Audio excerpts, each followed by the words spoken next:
C'est-tu vraiment destiné à trop Nelly? C'est un témoignage, hein. Truc à reste de me donner la parole.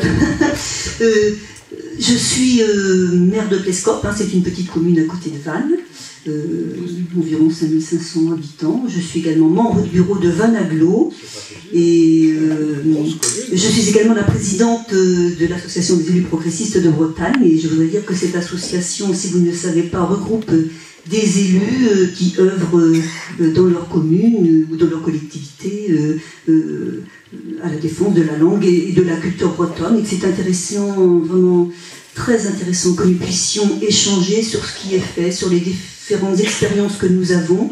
Et nous avons, je pense, des élus, qu'ils soient conseillers municipaux, adjoints ou même maires, hein, puisqu'on en a, ou conseillers régionaux et généraux aussi.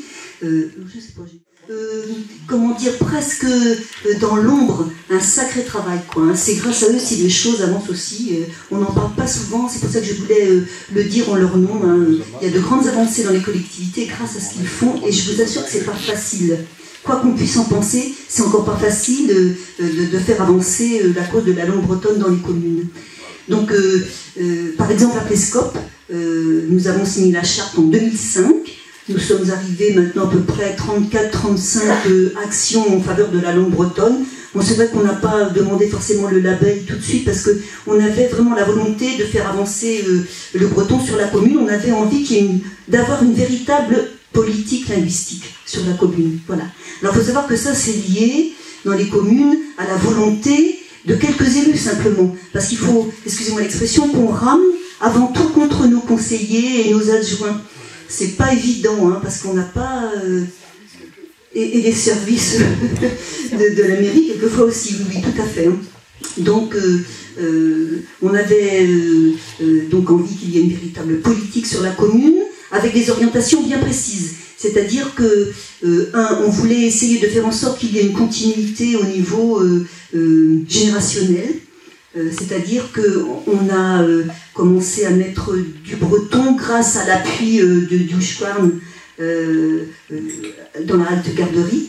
On a également récemment acheté une place à Babigoubrez, la première crèche britophone en Bretagne qui s'est ouverte à Vannes. Et puis on a continué, on a 70 élèves qui apprennent le breton à l'école Sainte-Anne. On a maintenant un collège qui a ouvert cette rentrée scolaire, donc un collège pour lequel j'ai demandé et obtenu la double signalétique français-breton, une option, non pas une option, parce que c'était un collège de Vannes qui l'avait, mais on a, si c'est ça une option breton, en attendant d'avoir une filière plus tard, et puis on a des cours qui sont donnés par l'association Petra Neué de Plescop pour les adultes. Et on a une antenne de DASTUM à Plescop, et donc on fait du collectage aussi parmi les personnes âgées, et on continue à les faire parler, on fait des soirées, chanter, compter, etc. Donc on a relais à passer aussi au niveau des élus, mais je pense que ça fait son chemin petit à petit dans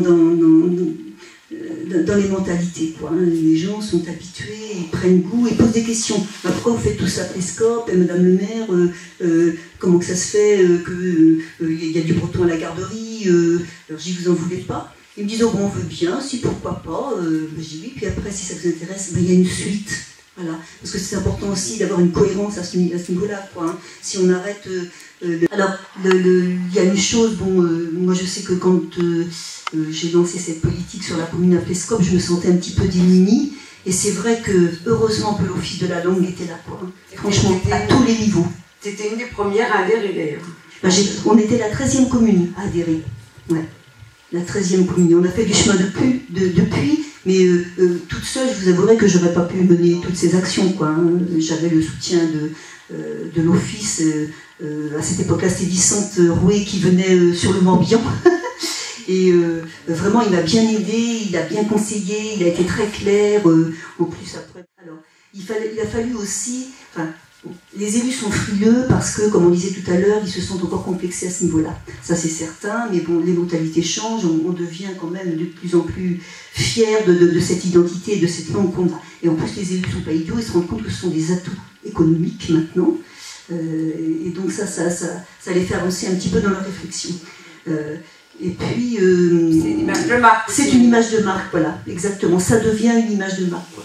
Mais il y a un problème qui reste, enfin il y a deux problèmes qui restent. Il y a beaucoup d'élus qui disent, bon ben ça sert à quoi? Voilà. Ça sert à quoi à notre époque?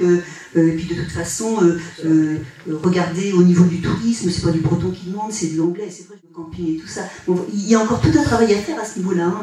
Mais bon, ça vient petit à petit, ça aussi. C'est en discutant et en n'étant pas d'accord au départ que, bon, petit à petit, ils se posent des questions, puis ils se rendent compte que, ben oui, le breton, c'est peut-être pas si négatif que ça, quoi. Hein, bon, c'est très mercantile, hein, mais il faut qu'on en passe par là aussi. Il faut voir tous les aspects, tous les aspects. Et puis il y a un autre problème aussi dans les communes, ou dans les collectivités comme les EPCI, c'est le côté financier, quoi. Le naïf, enfin c'est pas le mot, il faut être réaliste, c'est-à-dire qu'on avance, on progresse, c'est certain, petit à petit, il y a de plus en plus d'actions qui sont faites, et je pense que c'est notre responsabilité à nous aussi, les élus, parce qu'il faut que la vie politique fasse avancer la cause de la langue. Il n'y a pas que les écoles, il n'y a pas que les lois et les institutions, il y a aussi nous, les petits politiques de terrain, là, les maires, les adjoints, les conseillers municipaux qui font un sacré travail, qui font avancer les choses aussi. Parce que notre population, ça faut le dire malheureusement, il y a bien des petits groupes de militants ou de gens ou de parents qui se réveillent petit à petit et qui prennent conscience que la langue est à sauver, à parler, etc. Mais il y a quand même encore une grande majorité de notre population qui se dit bon, à quoi ça sert, quoi. Bon, c'est peut-être folklore comme ça un petit peu à l'école maternelle, mais voilà, qui ne voient pas l'enjeu qu'il y a, quoi.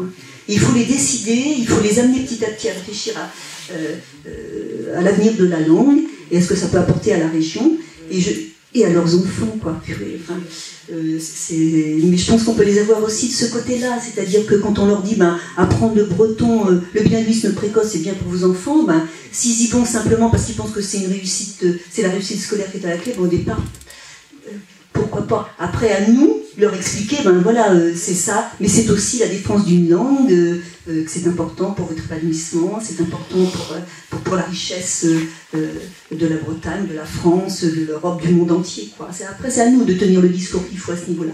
Mais il faut amener la population, les Bretons, à se rendre compte que... Enfin, je parle pour le breton, mais je parle pour le gallo, c'est aussi ça. Hein. Moi, je suis nantaise, hein, et vous voyez, je me bats pour le breton, parce que je suis sur un territoire bretonnant. Voilà.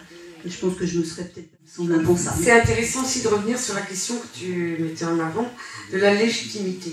Il faut rendre la langue bretonne légitime, enfin les langues légitimes, c'est-à-dire pas qu'elles soient confinées, hein, et c'est tout l'importance. Alors sur la question de la légitimité, il y a le témoignage là aussi qu'on a à l'UDB et à l'AEPB, on a souligné ça.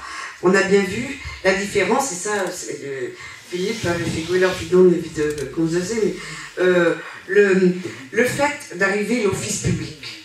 Là, on a vu vraiment cette année surtout les effets. Avant l'office de langue bretonne, la petite